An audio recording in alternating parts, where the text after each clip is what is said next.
Question is that the House do now adjourn. I call the honourable member for Indi. Thank you, Madam Speaker.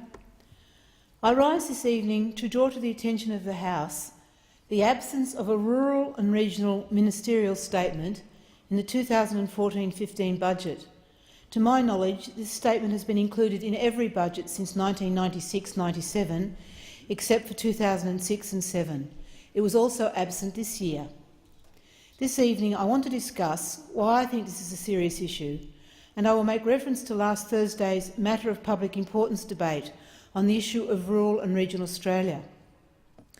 Following the budget, myself, staff and volunteers undertook a budget impact study in Indi. We conducted listening posts and talked to over 700 people.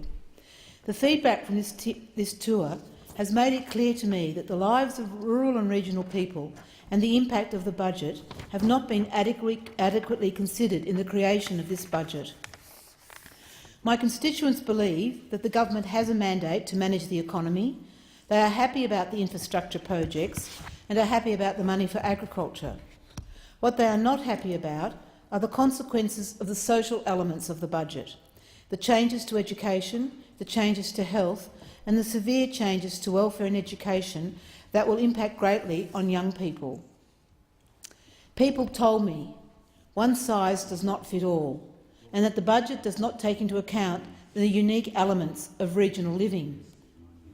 Last Thursday, the 28th of May, in this place, a matter of public importance related to regional and rural areas was strongly debated.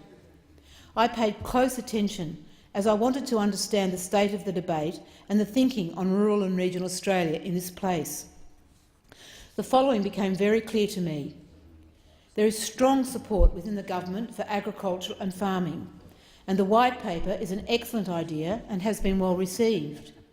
But what is not clear is the visioning and leadership processes for other groups living in rural and regional Australia.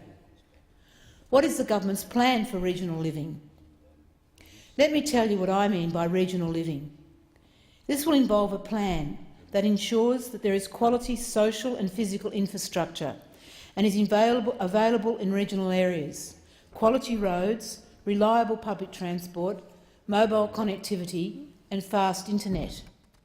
With this infrastructure, businesses will be supported, businesses that produce food, resources, materials and services for Australia and the world. These businesses and the people who work within them will be supported by quality health care and innovative learning options. And our young people will have the opportunity and the support they need to become involved in their communities. Social welfare will be available when they need it, the education and employment options will be diverse and accessible, and access to world's best quality telecommunications and public transport will be the norm. This budget does not look at regional Australia in this holistic way. It does not do this because for decades planning for the future of rural and regional Australia has been incomplete. Governments have focused on farmers, but not the people who live near farms or support farms or work in businesses that are relied upon by farmers.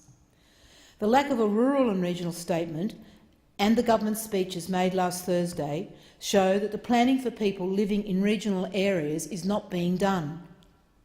But, Madam Speaker, it's not too late to start. I acknowledge the $1 billion National Stronger Regions Fund.